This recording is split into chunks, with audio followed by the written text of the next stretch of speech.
At the end of 2019, the International Monetary Fund published a report that at first glance could have seemed a mistake. It presented the GDP growth forecast for Guyana, a small country in South America. According to IMF analysts, Guyana's GDP was going to grow by 86% in 2020. This is 14 times the GDP growth forecast for China. The reason for such bold estimates was the announcement of the beginning of oil production from the reserves discovered a few years ago on the Guyana coast. However, there are many indications that Guyana's wealth is under question, and its achievement will cost a lot of effort. Welcome to the 20s Report.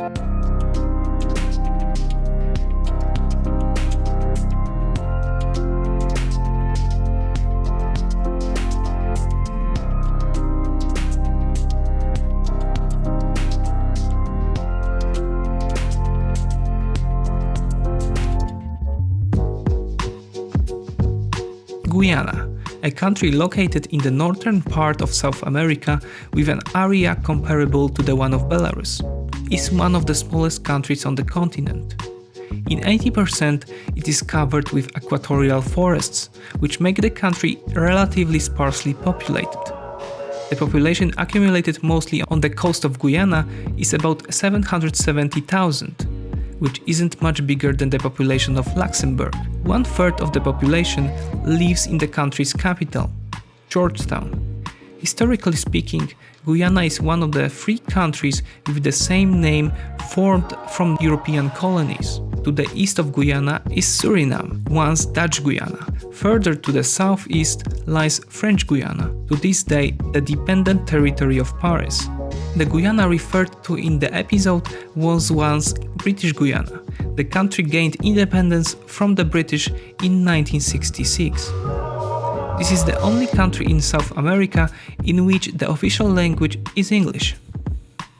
Years of exploitation and state formation have made Guyana one of the poorest places in South America. As much as 40% of the population lives there on the poverty line. The economy of Guyana is currently based on 2 sectors. The first is agriculture, mainly in the form of sugarcane and rice. The second is the mining sector, in which gold and bauxite are mined. Black gold. Hence, the news that was announced in May 2015 looked like a real gift of heaven. ExxonMobil, an American company from the petrochemical industry, announced the discovery of oil-bearing sandstones 200 kilometers off the coast of Guyana. The deposits were initially estimated at 4 billion barrels of oil, but at the beginning of 2020, these calculations doubled to 8 billion barrels. Compared to neighboring Venezuela, which has the largest reserves in the world of 300 billion barrels, it may look modest.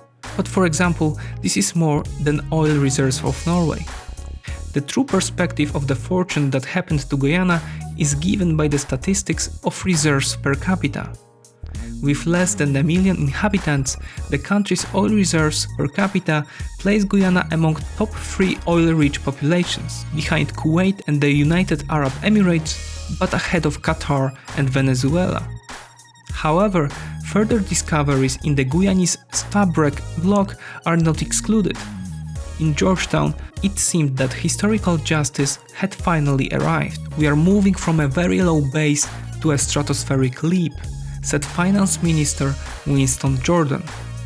In this light, the 86% growth forecast made by International Monetary Fund is starting to look more feasible. The IMF pointed out that Guyana's medium-term prospects are very favorable, citing oil production as the key to the expected growth. The country has also been named the fastest growing economy in the world by the Nasdaq Stock Exchange. The Dutch disease. Why, instead of opening champagnes, should Guyana prepare for the storm that is coming? There is no way that such an explosion of money will be managed in the right way, said Amy Meyers-Jeff, Director of Energy Security at the Council of Foreign Relations. With all this cash on the horizon, Guyana is unprepared for its rapid influx. The risk of chaos, corruption and internal war, as has happened in other countries in a similar situation, is high. Nobody has specified how to manage and share this wealth. There is no plan to start building and modernizing roads, communications and institutions in the country. There is also no plan to modernize the country's capital, Georgetown.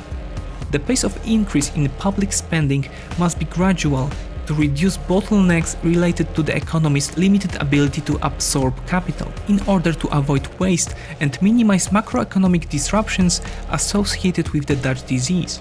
The Dutch disease is a phenomenon of negative consequences that result from the sharp rise in the value of the national currency. This economic concept is usually associated with the paradox of a situation in which discoveries of new wealth result in harming the economy of the country. Valerie Marcel from the think tank Chatham House emphasized that Guyana may be struggling with a resource curse. It will be very difficult for Guyana not to be totally subordinated to the oil sector in the long run. For these reasons, London-based research center AHS Market revised the forecast of the International Monetary Fund down to 30% GDP growth in 2020. This is still an incredible increase, but almost 3 times smaller than the one estimated by the IMF. Exxon's backyard? This is just the beginning of the problems. Since its discovery in 2015, ExxonMobil has remained a monopolist on oil extraction on the Guyanese shelf. Contracts signed with the American giant have been questioned by the country's political background. The opposition accuses President David Granger of transferring the nation's wealth to the corporation. The president's energy advisor Jan Mangal himself admitted that Guyana did not have any economic model during the negotiations with Exxon. Ministers didn't ask oil and gas experts for advice. Exxon will take whatever it can. People are just beginning to realize what they have lost. According to industry analysts and transparency groups, in June 2016, a year after the first discovery, the company and Guyana renegotiated the contract on very favorable terms to Exxon. Clyde & Company, a London law firm hired by the Guyanese government to review the contract procedure, concluded that Exxon forced Guyana officials to sign a new contract before announcing new drilling results, because knowledge of the discovery of world-class deposits could change the government's negotiating position. In February 2020, the British non-governmental organization Global Witness, which deals with the documentation of corruption associated with the extraction of natural resources, published a report calculating how much the budget loses on the contract signed in 2016 with ExxonMobil.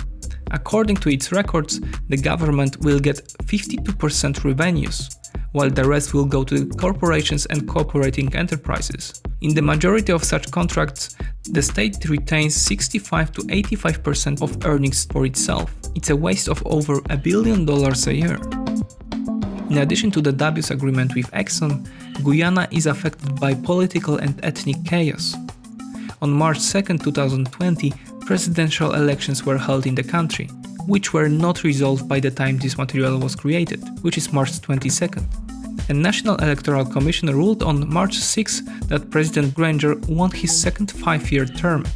However, soon after, observer groups including the Organization of American States and the United Nations questioned the counting process, while the United States and other Western nations signaled possible economic sanctions and visa withdrawals if any president was elected without a valid recount of votes.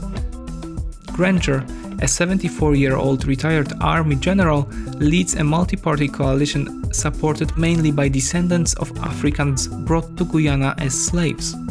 His opponent is Irfan Ali, a candidate of the opposition People's Progressive Party, who led the nation for 23 years until 2015. He is mainly supported by the Guyanese of East Indian descent who were brought to Guyana as servants. The voices are almost evenly distributed according to the ethnic division of the society. It doesn't help build the consensus on managing the upcoming wealth.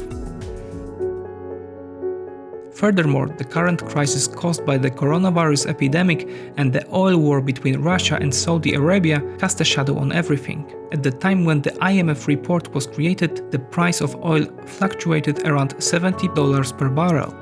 Currently, it fell to $20. Extrapolating this to the forecasts, we will get a 25% GDP increase in the case of the IMF and over 8% GDP increase in the case of IHS market.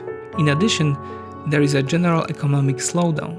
Although, according to energy market analysts, the price of oil will probably rise after reaching a compromise between the Russians and the Saudis, a return to $70 per barrel is unlikely. With the continuous development of alternative energy sources in developed countries and the constantly growing supply on the market, oil can share the fate of coal. Developing countries such as China, India, Bangladesh and Indonesia will of course still need oil to sustain their development, but the golden era of oil seems to have gone forever. The initial chances are not in favor of Guyana. There is a long and rich line of research in the field of social sciences that combines oil production with countless socio-political diseases, including debt crises, slow economic growth, corruption, conflict, and authoritarianism. Even former success stories such as Venezuela are now infamous for political instability and a falling economy. Added to this is the unfavorable international situation and internal struggles for influence. However, to dispel these dark clouds, the fact is that in the blink of an eye, Guyana came into grade 12. Even with careful assumptions, Guyana can double or triple its GDP over the next 10 years. Although, the key is to learn a lesson from the oil curse in other countries. On the other hand, ExxonMobil and potentially other companies should play a strong role in ensuring the success of this small nation. Not only because it is right, but also because in this way they ensure their own fate. Sometime in the future, we will return to Guyana on this channel to see how the country is doing in the new reality. And do you think that Guyana will properly manage the wealth coming from oil? Or will the country share the fate of neighboring Venezuela? Please let us know in the comment or in the survey at the top. If you like the materials we are preparing, please subscribe to our channel. The world seems to be accelerating more and more, and we are going to describe it in the most reliable way. Thank you for your attention, and see you next time.